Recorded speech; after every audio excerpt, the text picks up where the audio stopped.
मेरा सौभाग्य रहा है कि शंकर दयाल बाबू की जो कोर कमेटी थी उसमें 1988 से लेके उनके आखिरी कार्यक्रम 1995 तक मैं उस कमेटी का सदस्य और कवि सम्मेलनों से जुड़ा। जैसा कि उनके जीवन के बारे में आप सब जानते हैं, एक साहित्यकार कामता प्रसाद सिंह काम जैसे साहित्यकार राजनीतिज्ञ के घर उन्होंने जन्म लिया। कामता प्रसाद सिंह की काम की किताब जिसने भी 1990 के पहले मैट्रिक पास किया हो तो कोर्स में थी भूलते भागते के क्षण। उस कहानी को शायद हम में से कोई भूल नहीं सकता। इतनी जीवंत कहानी थी, इतना कुछ बढ़िया था उसमें कि आज भी इतने साल बीत गए वो कहानी आज भी याद है। कामता प्रसाद सिंह काम खुद भी विधान परिषद के सदस्य रहे थे, तो राजनीति और साहित्य दोनों शंकर दयाल बाबू को उत्तराधिकार में प्राप्त हुआ।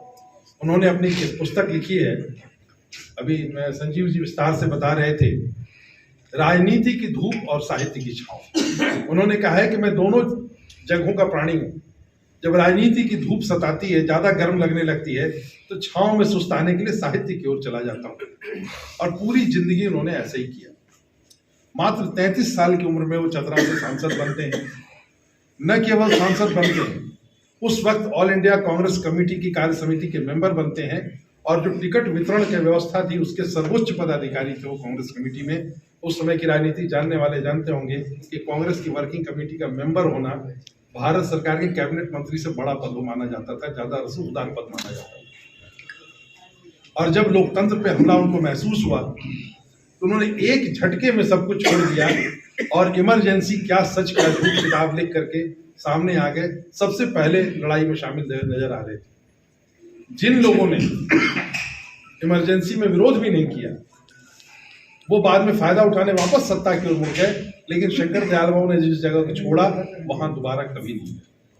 और उन्होंने हमेशा से अपनी लड़ाई लोकतंत्र को बचाने की, साहित्य को बचाने की कायम रखी। उसके बाद वे राज्यसभा के भी सदस्य रहे। लेकिन राजनीति में होते हुए भी आजकल राजनीतिज्ञों का एक खास स्वभाव है कि अगर कहीं शादियों में भी जाए वहां भी राजनीति करते हैं। किसी बर्थडे में बुला दीजिए तो वहां भी राजनीति होती है।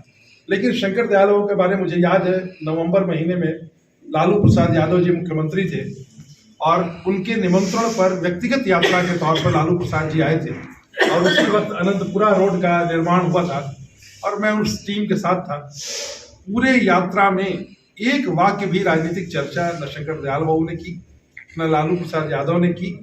हम लोग बाद में कामता सेवा केंद्र पहुंचे, वहां भोजन भी किया गया और पूरे वक्त गांव की बात, जवार की बात, कपड़े की बात, खेती की बात, लिट्टी की बात, चोखा की बात, साहित्य की बात, इतिहास की बात, राजनीति का एक शब्द भी वहां बोला नहीं गया। दुर्भाग्य की बात है कि कुछ ही दिनों बाद उनकी डेथ हो गई ट्रेन में।